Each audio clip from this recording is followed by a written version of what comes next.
I'm sort of that's complex synthesis as being the origin of originality. So about originality. Yes, exactly. So we are original and not original at the same. Yes. You can't really be original because you're just a combination. The art that you create is just a combination of everything you get in there. Yes, in a sense, but for me, no espresso is like the other one I had, and still it's all espresso.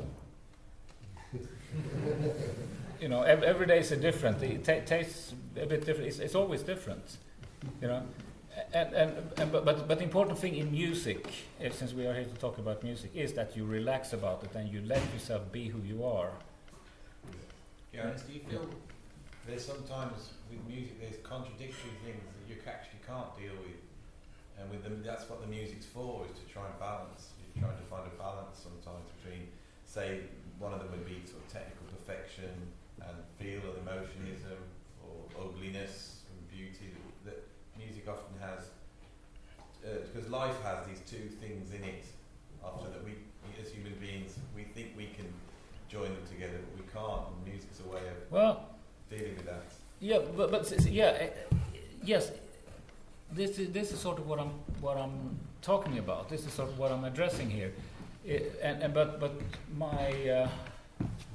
my approach to it is that if you are yourself, there are no mistakes. There is no ugliness. I mean, yeah, it might be ugly, but it's beautiful ugly. That's what I mean. If you know what I mean, it is just that the measuring stick is yourself. It's not Square Pusher. You know, Square Pusher is ugly in his own way. You know, and he fucks up in his own way, and you will do it in your way.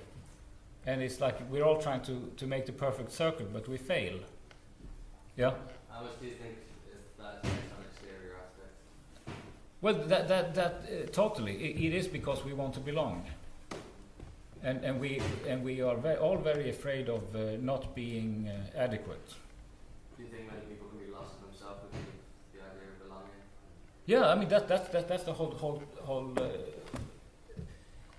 not the whole, but it's a very important part of human interaction, is that we want to belong, and we want to be the greatest of the group that we belong to, and we want to be on top. We want to push other people down and be, I'm the greatest. But really it is, I mean, if we're going to get philosophical, it is about, but what the whole Oriental mind is about, it is about the collective. Westerners are all about individuals, and the Oriental mind is about you belong to a greater single unit, and the reality is that you are. And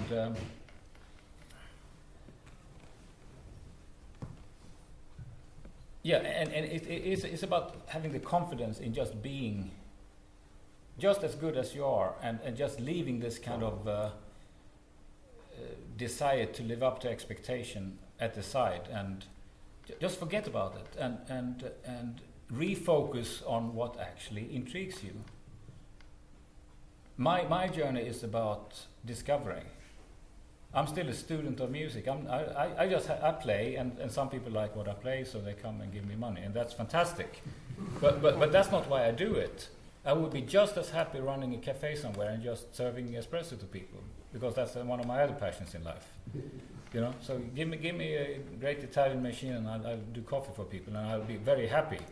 But actually, what keeps me in music is my passion for the music itself. There are sounds that just triggers my excitement, and I just want to understand what it is, and I want to be able to make them, reproduce them. So like I hear, for instance, I hear Beethoven piano sonatas. I can't play piano worth of anything, but still I go and I try and I play, and if I can do a few bars of something, I'm totally excited. This is fantastic. Just as an example. But it's important to keep that focus, because once you get up there, and a lot of us who have had some success in life always made the mistake of following the path of money at some point. and we think that I'm a musician, I have to make a living out of it. So we join some stupid band that we hate, and you go out and you're totally miserable because you're playing music that just kills you. And then you start wondering, why am I even doing this? So you got to keep your eye really on what really excites you, and also don't get lost in idolizing certain musics that you like. Understand what you like about it, and just. But again, I love to contradict myself. Even having said that, if your big passion in life is to sing like Michael Jackson and you want to be a Michael Jackson impersonator, and fine, good, that's great. If that makes you happy, if that's what music is for you, then that's fine. You know, the key thing is nothing is wrong, everything is permitted. But you just got to be honest about it to yourself, and you just got to push your own thing. Have you found that easier to yourself in different surroundings or the people that you're around? So, like motivation to then face as you're a kid, or like being around other musicians when you're older, like the influences around you, like help you towards your motivation and primary focus and stuff. Or do you think it's like deeply from within, which would get through all the barriers? No, yeah, I think it's from it's not from within the music community that you reach those kind of ideas, because within the music community it's all about. But have you ever felt constricted to be able to, I don't know, to develop because of what's around you? Well, I'm widely known as a very unpleasant, arrogant person, and the reason is because I'm trying to be true to myself, and I'm trying to just do what I like. And whenever I encounter people who are into things for what I believe are the wrong reasons, then I'm just not having it. I'm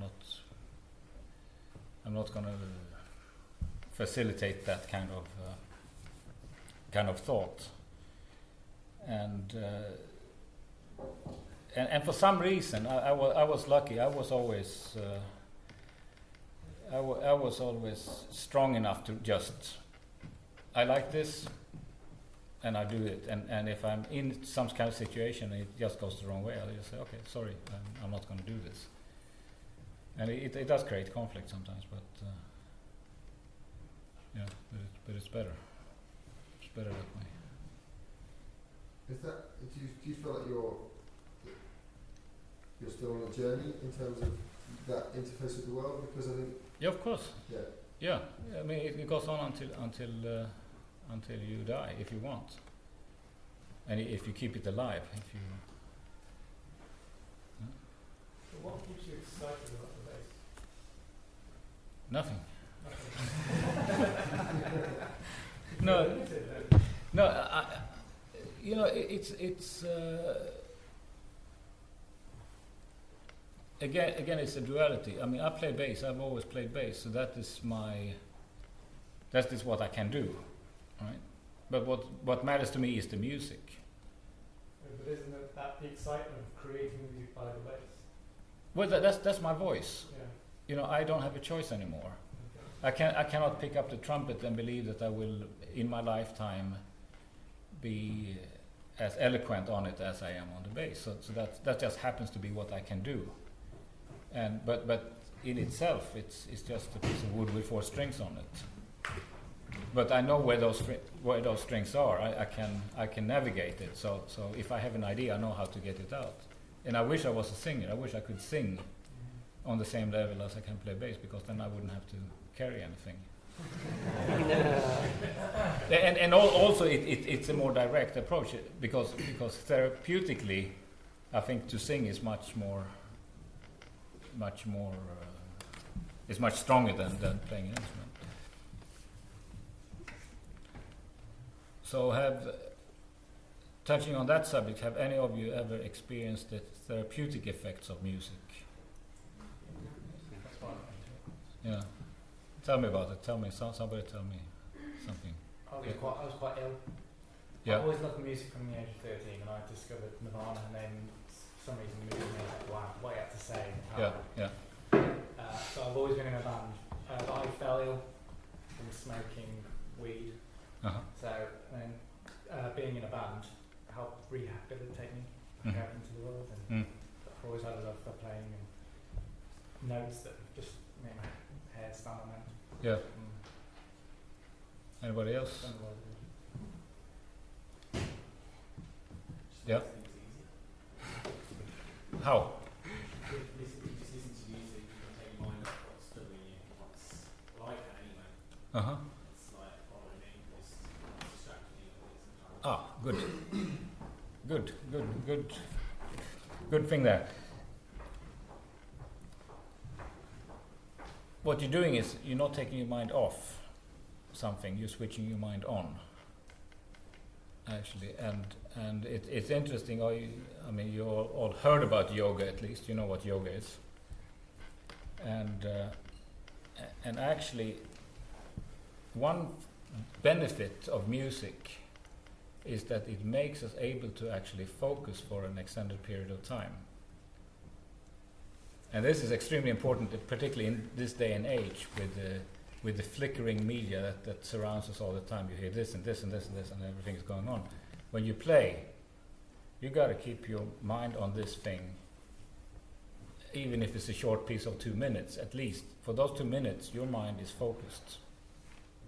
You know, meditation, yoga, all that is all about that. It's all about getting your mind focused and balanced. And this is probably why music has such a strong effect on us, is that we become ourselves in that moment. We are not kind of hooked up into exterior ideas and phenomena. It's about the inner self and how that is focused. And that goes with any kind of music, whether it's a rave party or Indian music or whatever you pick. Yeah, you want to say something? I just think music, we don't need it to like make us better, but like without it, we probably all would be like you said, insane. Really. You go like inwardly insane. Yeah, but I think we need it. I think this is the point, and I think where we who do play music have made a decision that probably all humanity should make. Everybody should play music, because I think it's important for the very essence of being a human being, that you make sounds and you focus on it and you sort of meditate within the world of sound. Again, to whatever capacity you can. Because you see it with almost every kid. Every kid is attracted to music, and every kid is attracted to the idea of expressing music, whether it's singing or playing some small stupid little song on the piano or something. It's in us, and we, as we grow up in society, we kind of, push it aside and we consume it instead. We listen to it on records, and it's a very important. It's important for us as humans. Yeah. I think we listen to music because of the thoughts we think it's going to, or the feelings we think it's going to give us. Yeah. So, but I don't think we need music, in my opinion, or you can't. Like if you won the lottery and you didn't know you won, Yeah. you wouldn't be shocked or happy or whatever you would feel for winning the lottery.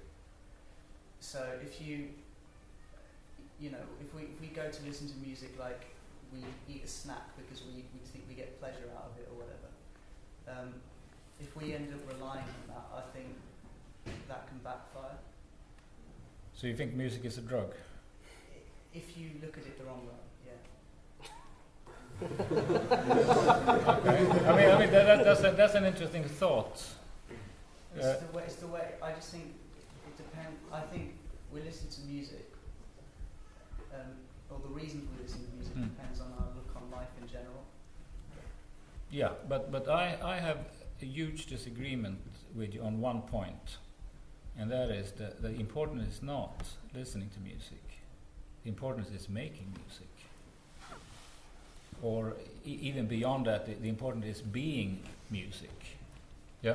Do you not find when you get up and you start playing music and you're actually in that moment that you find a lot more out about yourself? Yeah. And what you're playing at that very moment? And I think that's the most important part.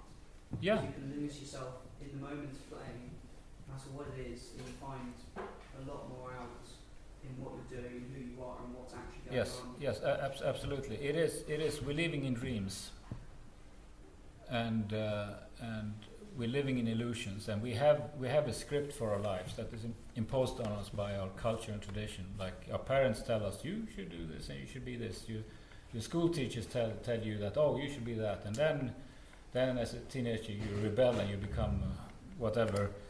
And then your friends tell us, oh, well, fuck those old people, let's get drunk and get stoned and have sex. And then this happens. And it's always like some kind of narrative that pushes you in different directions and you become different things. But when do you actually face yourself and look at yourself and just stop this exterior nonsense and look, who am I? What do I actually like and agree about all this that I'm caught up in?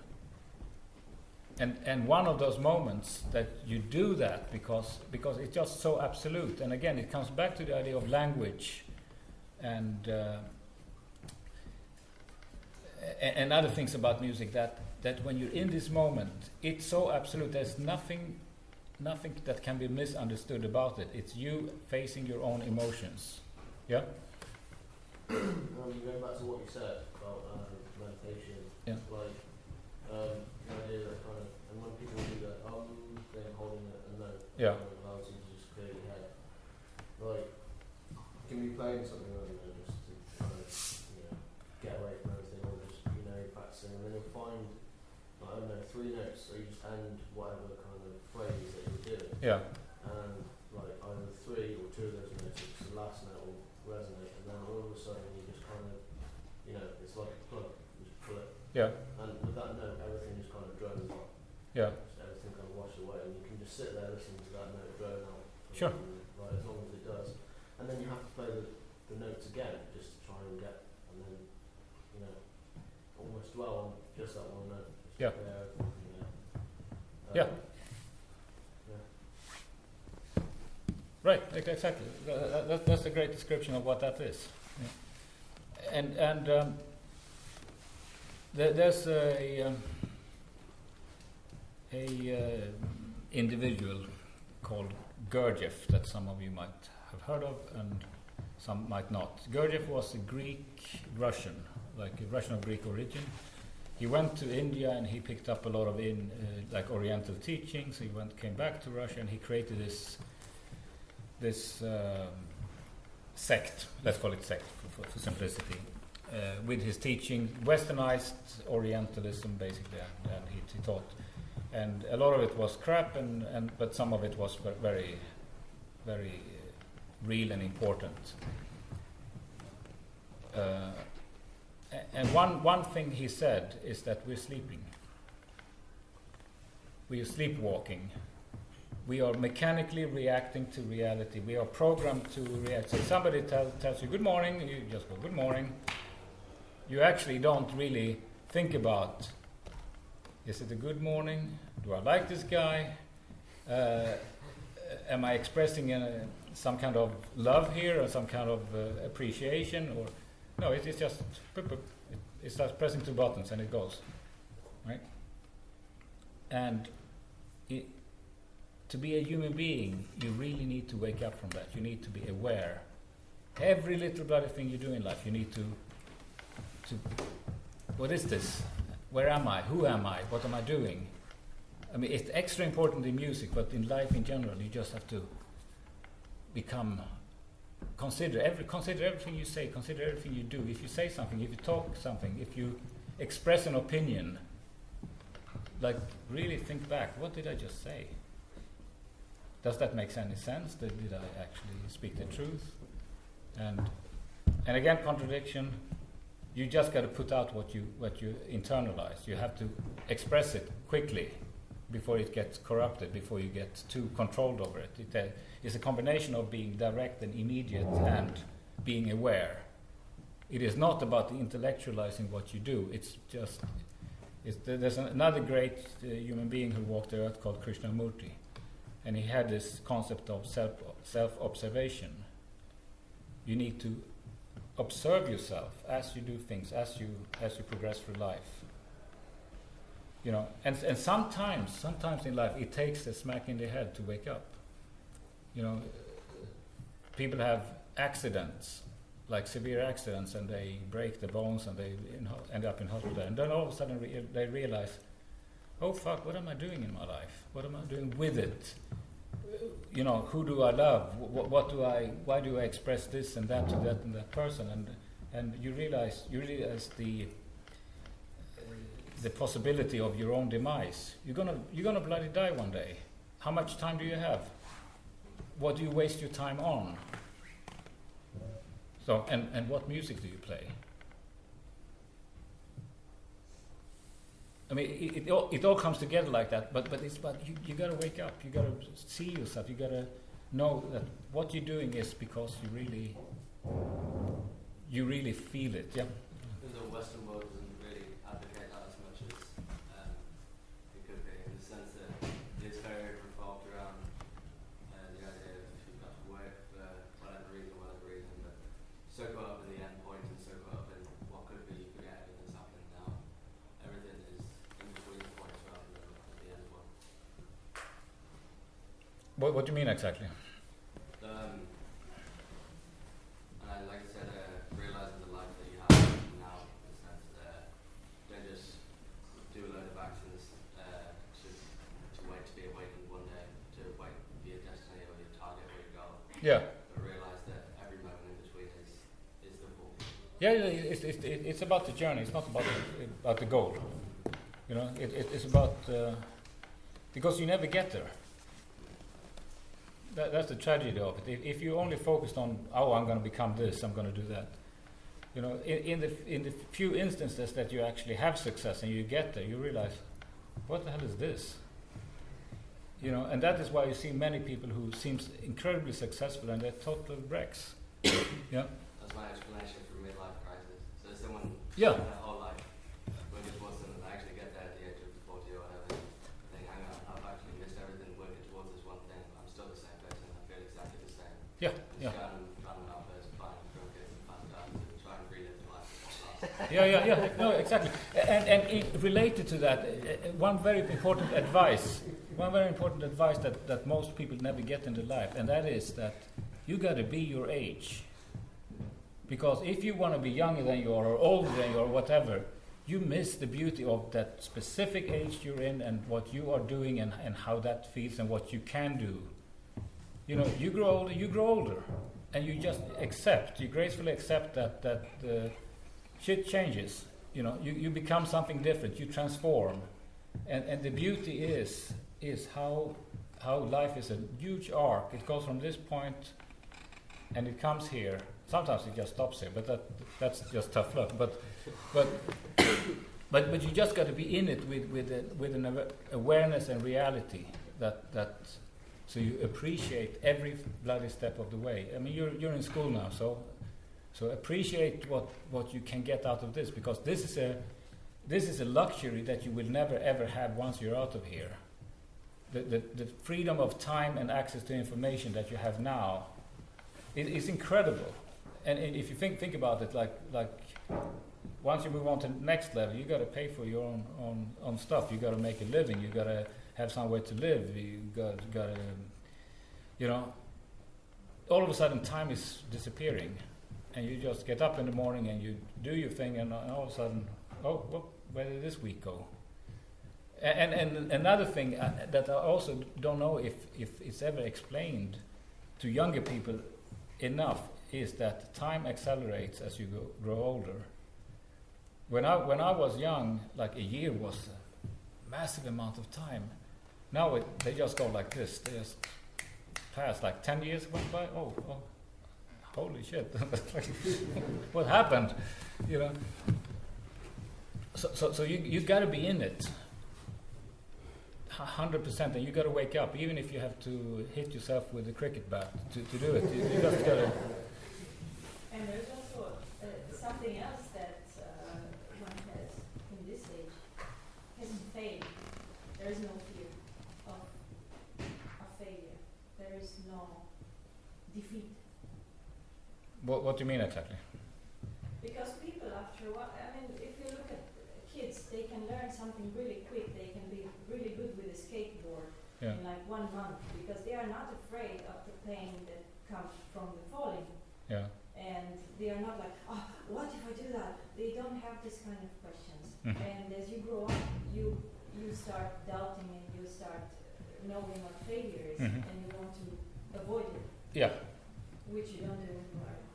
No, that's true, but also there's another aspect of failure that's very important. People think that you should search for success. I say you should search for failure. Because failure is the teacher. Once you succeed, you're lost. I mean, it's the end of the game. You know, when you try something and you fail, then you can actually get something out of it.